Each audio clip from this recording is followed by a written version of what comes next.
এরকম একটা সুন্দর জায়গা যেখানে ঘন্টার পর ঘন্টা প্রকৃতির মাঝে সময় কাটিয়ে দেওয়া যায়।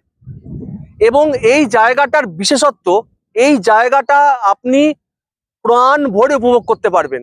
এই যে স্বচ্ছ জলটা দেখছেন, এটা কিন্তু দামোদরেরই অংশ বিশেষ। এবং এই জায়গাটার নাম হচ্ছে মানা ফরেস্ট। এই জায়গাটার মধ্যে প্রকৃতি তার সমস্ত জিনিস ঢেলে দিয়েছে। এই জায়গাটা এক কথায় এখানে এসে প্রথম যদি মন্তব্য জানতে চান, তাহলে এক কথায় বলবে এই জায়গাটা আমার মনে গেঁথে গেছে। অসাধারণ হাওয়া দিচ্ছে আর দুর্দান্ত পরিবেশ। যেদিকে চোখ তাকাবেন, যেদিকে চোখ যাবে, শুধু স্বচ্ছ জল আর বালির চর।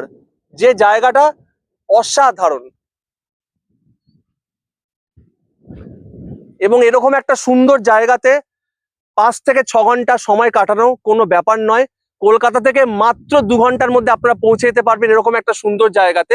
আমরা এসেছি, আমি আর আমার বন্ধু সোমনাথ, হুগলি জেলার ভদ্রেশ্বর থেকে।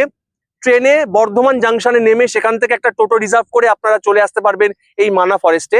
আর আমি আবারও বলবো যে এই জায়গাটা না এলে, এই জায়গাটা সম্বন্ধে আমি শুধু দেখেছি ভিডিওতে এবং শুনেছি, কিন্তু আজকে এই জায়গাটা এসে বুঝতে পারলাম যে এই জায়গাটা না আসলে জীবনে একটা খুব বড় ভুল করতাম, যে এরকম একটা সুন্দর প্রকৃতির জায়গা আমি মিস করে যেতাম।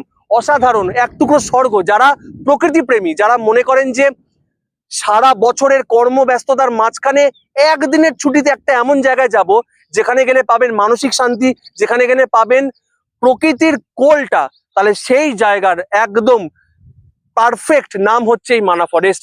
আর দামোদর নদের তীরে এই মানা ফরেস্ট খুব সুন্দর জায়গা। এখানকার মানুষজন খুব ভালো। এরকম একটা জায়গাতে মানুষ এখানে পিকনিক করতে আসে, এখানে ছুটি কাটাতে আসে, কিন্তু পিকনিকের যে জায়গাটা সেটাও আমি আমার আউটিং উইথ অমর্ত্য ইউটিউব চ্যানেলে আপনাদেরকে ঘুরিয়ে দেখিয়েছি। কিন্তু তার সাথে এই জায়গার ইউএসপি হচ্ছে এই দামোদর নদ। একদিকে আপনারা খাওয়া দাওয়া করবেন বসে, আর প্লিজ আমি সকলের কাছে রিকোয়েস্ট করছি, খাওয়া দাওয়া করে কিন্তু জিনিসগুলোকে সঠিক জায়গায় ডাম্প করবেন, যেখানে সেখানে নোংরা আবর্জনা করবেন না। জায়গাটাকে ভালো করে পরিষ্কার পরিচ্ছন্ন রাখলে এই জায়গাটা ভবিষ্যতে একটা দারুণ টুরিস্ট অ্যাট্রাকশনে পরিণত হবে। আর আমি আবারও বলবো, এক টুকরো স্বর্গ। কলকাতা থেকে মাত্র 2 ঘন্টার মধ্যে এই রকম স্বর্গের যদি হাতছানি পেতে চান, তাহলে অবশ্যই চলে আসুন মানা ফরেস্ট।